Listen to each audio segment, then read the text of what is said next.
Bienvenidos, bienvenidas, amables oyentes. Un placer estar con ustedes, especialmente en el momento en que hacemos un resumen de la conversación que hemos tenido durante esta semana. Con ustedes, el pastor Juan Millanao Rego, que es un docente de nuestra Universidad Adventista en Chillán. Bienvenido, pastor. Gracias, Raúl. Muchas gracias. ¿Y qué les habla Raúl Medina? Durante esta semana hemos estado conversando acerca de Consolados Pueblo Mío, que es la primera frase que aparece en el capítulo 40. En torno al capítulo 40 está nuestra conversación de toda esta semana. Que es un capítulo mesiánico, el centro de todo el capítulo 40 es el Mesías realmente. Es increíble cómo se menciona, cómo se traslada, ¿no es cierto?, y cómo se anuncia el Mesías, y con tanta precisión y con cuánto detalle, incluso cuando se menciona allí este consolado, habla de que efectivamente el Hijo de Dios va a venir a consolar, pero también en forma presente cómo ellos van a ser liberados, y ya se anuncia la liberación de la esclavitud. Ahora, la esclavitud para ellos fue un resultado de su relación equívoca con Dios. Idolatría, esa es la palabra, idolatría. Y uno, cuando mira todos los capítulos 39 hacia atrás, se ve cómo la gente adoraba cualquier cosa. Incluso por allí se desliza eso que ofrecieron los hijos al altar, y una cuestión que uno sencillamente no lo entiende en un pueblo que fue tan bien protegido. Isaías 49, que es el centro, dice: súbete sobre un monte alto. Te lo vamos a mencionar más adelante también, ¿no es cierto? Anunciadora de Sión, levanta fuertemente tu voz. Anunciadora de Jerusalén, levántala, no temas, di a la ciudad de Judá: ved aquí al Dios vuestro. Interesante que aquí 41 que dice consolados, consolados, es Dios el que da consuelo. El mismo Dios ofendido por este pueblo idólatra es el Dios que viene a consolar, ¿ya? ¿Merecen consuelo? No. Lo que merecen es reprimenda, merecen disciplina, que es lo que hace un padre que ama. Y Dios se apresta a disciplinarlos, ¿no es cierto?, con el cautiverio babilónico. Pero el Dios que aprieta, el Dios que demanda, es el mismo Dios que consuela, ¿ya?, que acaricia. Entonces, este es nuestro Dios, ¿no es cierto? Siempre hay que tener una visión completa de Dios, no tener temor de Dios, pero tampoco tratarlo como si fuera un abuelito cósmico, ¿no es cierto?, que viene trayendo en la mano así algodón de azúcar, siempre anda con la pastilla de dulce para darle a los niños. No. Dios no es abuelito, en primer lugar. Dios no tiene nietos. Lo que Dios tiene son hijos, y a los hijos hay que formarlos, educarlos, no solamente alimentarlos. Hay que estar presente para educarlos, para formarlos. Y eso es lo que Dios hace. Y es el Padre eterno que le dice a su pueblo: consolaos, ¿no? Porque ellos necesitan consuelo. Estaba pensando en la palabra formación. Fíjate, este es un Dios que tiene tiempos.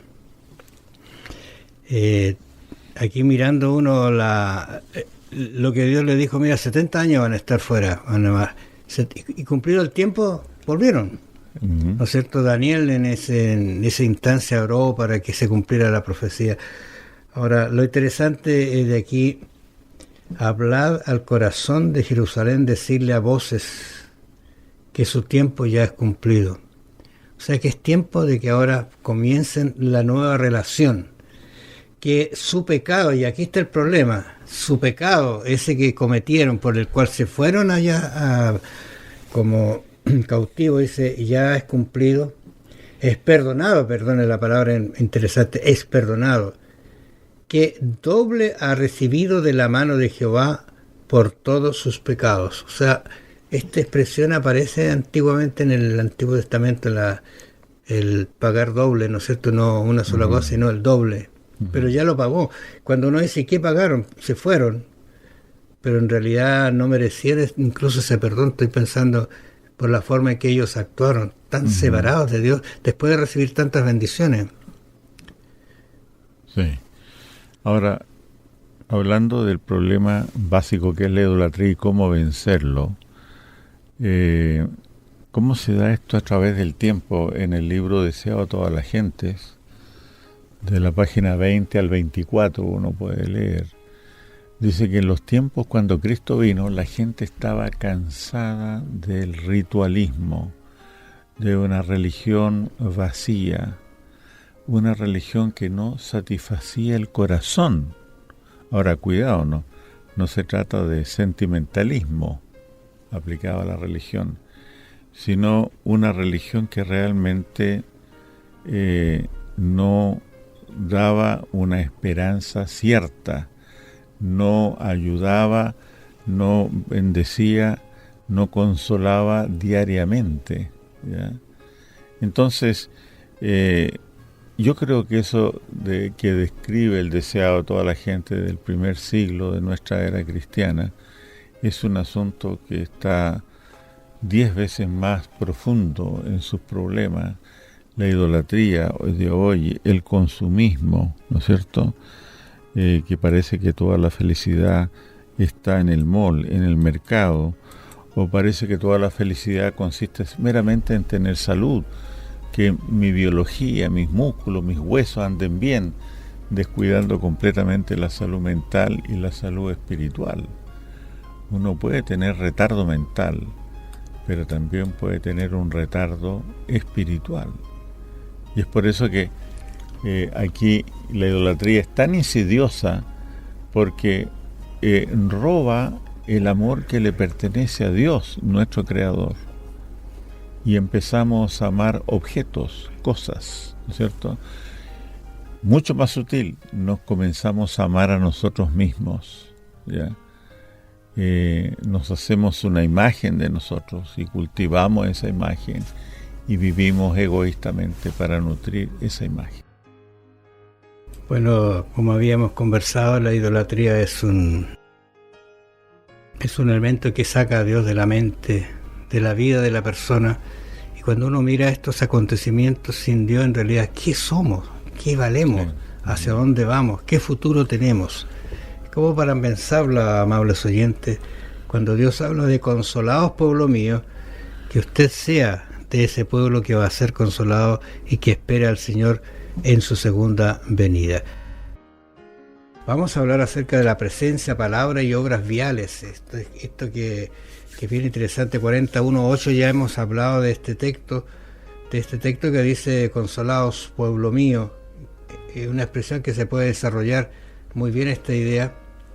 Pero también dice hablad al corazón de Jerusalén, decirle a voces, su tiempo ya es cumplido. Qué linda esta expresión.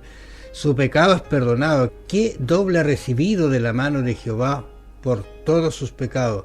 Y aparece esta expresión que está allí dice de alguna manera, versículo 3, voz que clama en el desierto. Preparad camino a Jehová, enderezad calzada en la soledad a nuestro Dios. Es una promesa, es una profecía que está directamente relacionada con el Mesías que vendría. Sí, trata de preparar el camino para que el Señor, lleno de poder y autoridad, pueda transitar. Hay que arreglar los montes, sacar las piedras. Si hubo un rodado, hay que limpiar la calle para que la autoridad pase.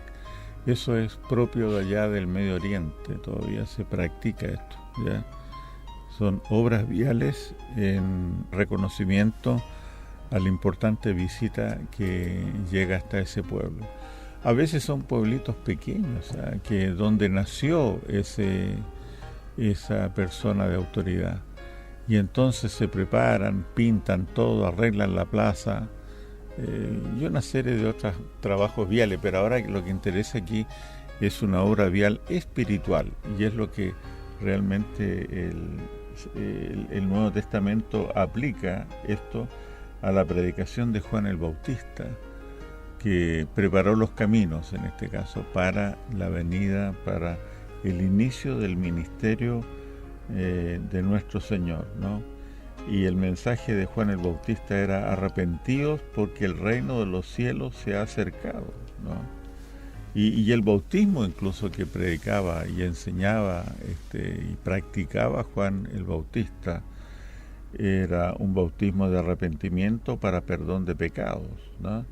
Así que la obra vial espiritual era una obra de arrepentimiento, preparación para una aventura espiritual con el Señor, ¿no? Y todo lo que estamos estudiando realmente es para nosotros profundizar nuestra relación con el Señor, ¿no? Conociéndolo más, amándolo más y sabiendo que tiene poder para curar, para transformar, pero no queremos tener fe en lo que Dios puede hacer, no, queremos tener fe simplemente en Dios. Él, lo que haga Él y en el tiempo que Él diga, para nosotros siempre será lo mejor. Lo interesante es que yo recuerdo, me quedó grabado esto, ¿por qué Jesús vino en ese momento, en ese tiempo? Bueno, estaba preparado el camino espiritualmente, Juan el Bautista había trabajado, pero Roma había hecho su trabajo sin querer, había preparado los caminos, los senderos, las comunicaciones, las partes viales también, y se hizo más fácil, digamos, el caminar de un lugar a otro, aunque tenía sus dificultades. Pero esta presencia de Cristo fue preparada, anunciada y se cumplió a cabalidad, ¿no es cierto? Ahora, con ello nace, como diríamos nosotros, el nacimiento de la evangelización, o sea, de las buenas nuevas. ¿Qué significa eso? Y aquí aparece este texto de Isaías 49, donde dice: súbete sobre un monte alto, anunciadora de Sion. Interesante eso, ¿eh? Es como que nadie quede sin saberlo. Dice: levanta fuertemente tu voz, anunciadora de Jerusalén, levántala, no temas, di a las ciudades de Judá, ved aquí al Dios vuestro. Uno diría, ¿qué Dios? El que habían abandonado lamentablemente, pero ahí estaba presente nuevamente Dios y con voz en cuello anunciando que Él estaba ahora solucionando su problema.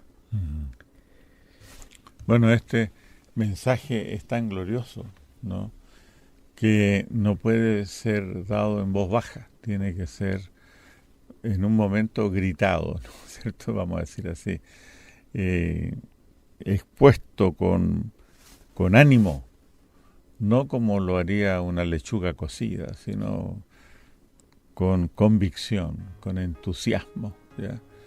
Entonces, alguna vez unos predicadores le preguntó a un actor: oiga, ustedes los actores, ¿por qué la gente los sigue, los va a ver y pagan incluso? Cuando realmente ustedes representan algo, ¿no es realidad? Sí, dice. Lo que pasa, dice, es que nosotros los actores, las cosas ficticias las presentamos como realidades. En cambio, ustedes los predicadores, las cosas reales las presentan como ficticias. Entonces, esa es la cosa, ¿ya?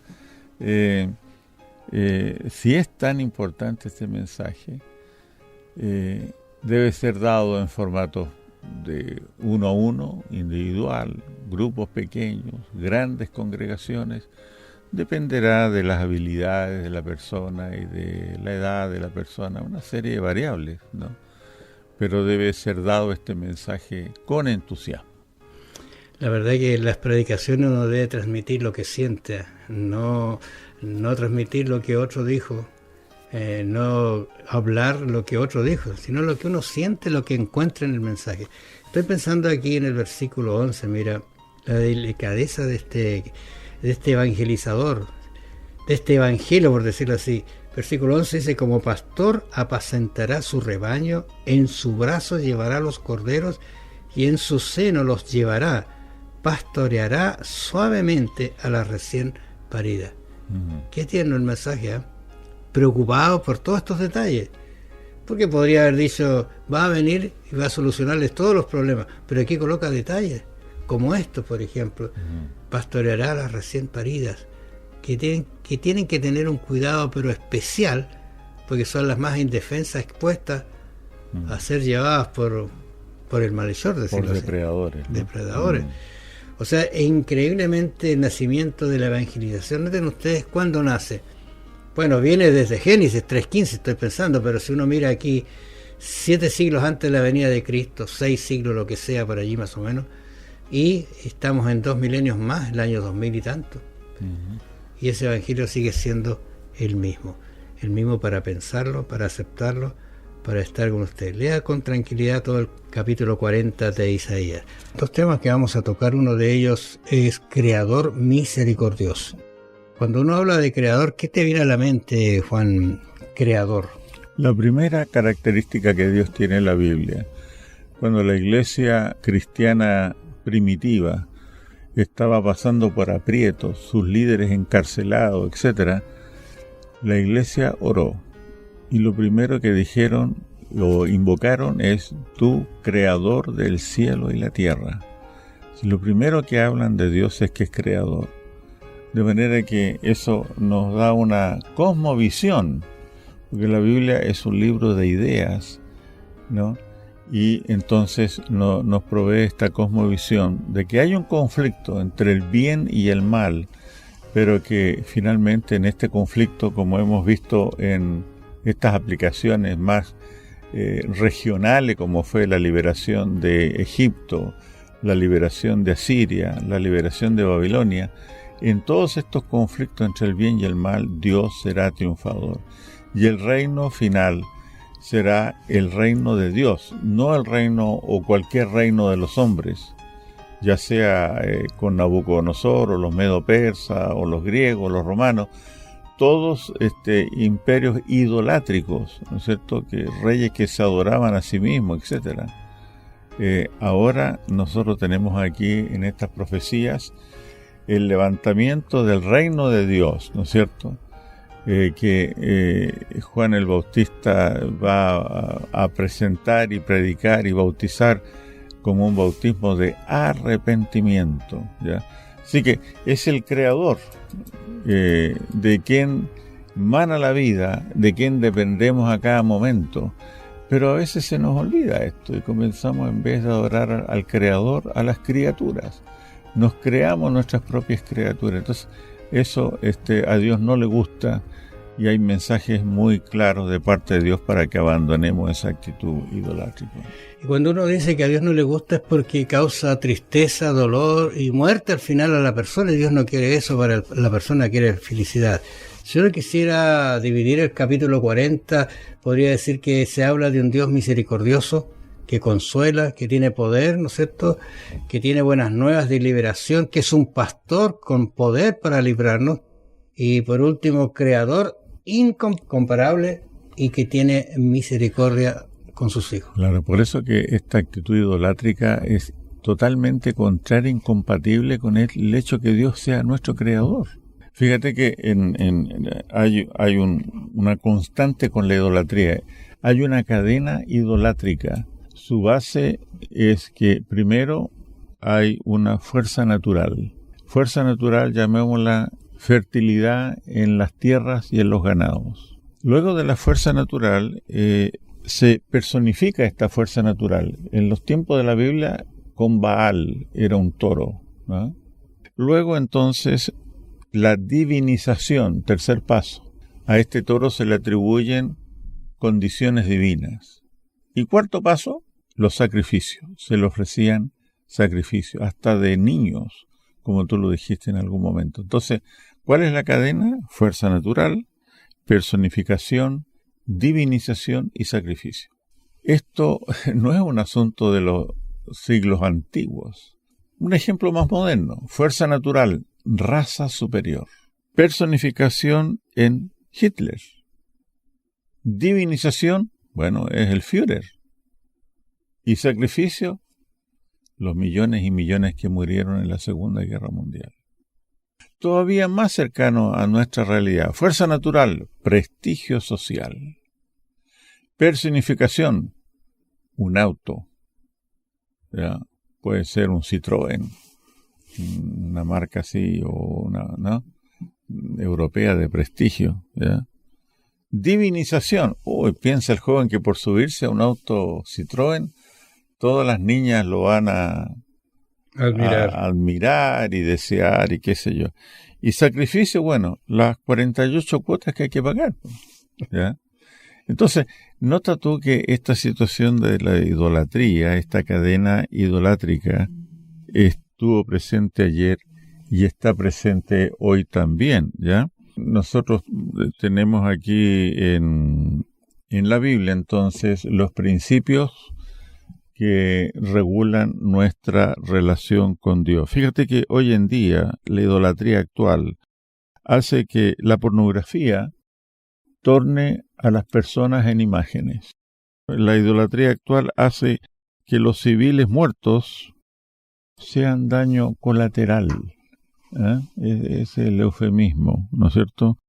Que los hambrientos del mundo sean meramente una estadística, un número, y que los colegas realmente sean competidores. Pero en todos los casos se niega la imagen de Dios en estas personas, ¿no? Fíjate que allí en Isaías 40:18 dice: ¿a qué pues haréis semejante a Dios? ¿O qué imagen le compondréis? Hay algo que lo puedes hacer, dibujar en tu mente. Incluso uno, cuando comienza a pensar en la eternidad de Dios, queda limitado. Que eso de vivir siempre, que ha vivido siempre, que es poderoso, que puede crear de la nada, que de Él nace, ¿no es cierto?, la vida. Son conceptos tan altos. Y entonces cuando el ser humano trae la imagen y la adora, ¿qué Dios está colocando? No tiene comparación, no tiene un límite, ni siquiera se puede asemejar. Por eso que Dios es tan terrible con sus plagas, cuando la gente se aparta. Porque realmente, bueno, en realidad lo que reciben las personas es lo que han hecho como resultado de su vida. Estoy pensando en el texto que leía nosotros la semana, Isaías 41:29. He aquí todos son vanidad, y las obras de ellos nada. Viento y vanidad son sus imágenes fundidas. Y en la mente de esta gente que fue idólatra estaba pensando, cuando volvía, mira todo lo que estábamos adorando. Mira cuando subíamos a los lugares altos. En realidad tiene razón el Señor. Pero yo tengo una preocupación, y de hecho, si usted mira el Nuevo Testamento, se podría preguntar ¿por qué rechazaron a Jesús? Porque se fueron al otro extremo, de hacer la religión un conjunto de normas, de ritos, de situaciones. Tú no puedes hacer esto, no puedes hacer esto otro, la cantidad de pasos del sábado tiene que ser esta, no puedes portar 2 pañuelos. O sea, cuando uno me dice, ¿será que eso era realidad? Y pareciera que sí, ¿no? Ahora, fíjate que estamos en un contexto de ir a la deportación, pero yo te decía, paralelamente que estaban yendo a la esclavitud babilónica, estaban pasándolo muy bien, la economía andaba bien, el comercio internacional andaba muy bien. Entonces, ¿qué pasa? Pasa lo mismo que en Pompeya, ¿no es cierto?, cuando fue destruida por el Vesubio. Les iba tan bien, vivían tan bien los pompeyanos, que tenían, fíjate, algunas casas tenían 3, 4 comedores, comedor de verano, comedor de otoño, de invierno y de primavera. Unas casas a todo lujo, todavía se están excavando, ¿ya?